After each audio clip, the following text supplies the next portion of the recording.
أهلا بكم. أفعال مركبة مهمة جدا في اللغة الإنجليزية الجزء الثاني.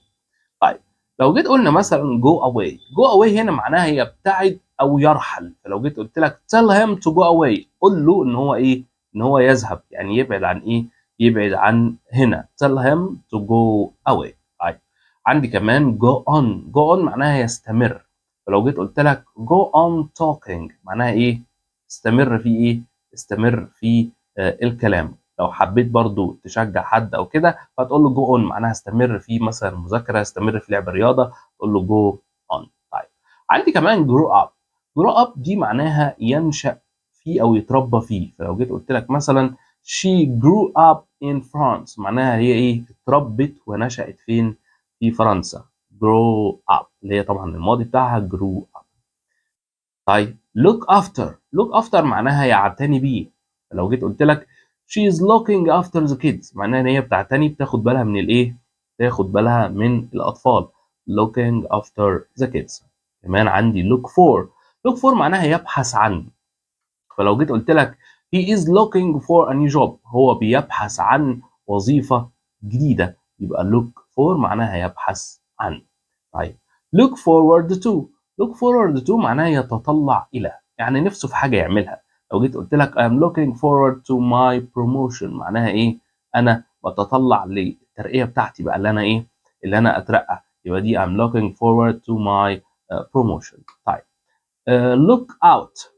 لوك اوت دي معناها انتبه، خد بالك. لما تيجي حد مثلا هيقع، حد هيجرى له حاجه، او عربيه جايه عليه سريعه، فتقول له لوك اوت، خد بالك، او ايه؟ خد حذرك. فهتقول له مثلا لوك اوت you may fall on the ice، خد بالك انت ممكن تقع فين؟ في الجليد، او تسقط في الجليد.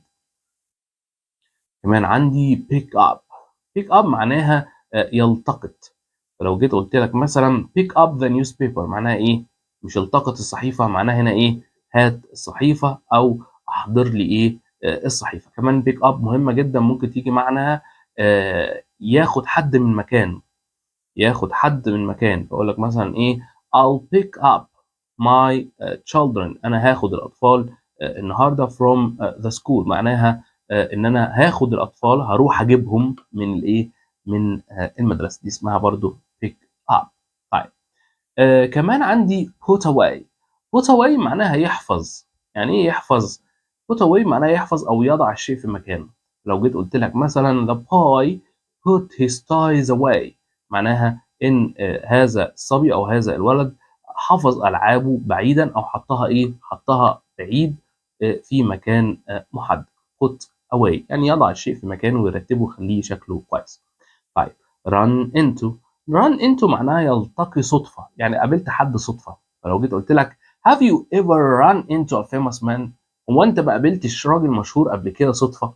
يعني ممثل مثلا، لاعب كورة، هتقول له have you ever run into، انت ما قابلتش حد a famous man قبل كده، راجل مشهور. switch on. switch on دي مهمة جدا، ودي معناها يشعل او يشغل. فلو جيت قلت لك switch on the light، معناها شغل الايه؟ شغل اللمبة. برضو عكسها switch off، معناها ايه؟ اطفي اللمبة. switch on و switch off. بنحاول من خلال دروسنا اللي احنا يعني ايه؟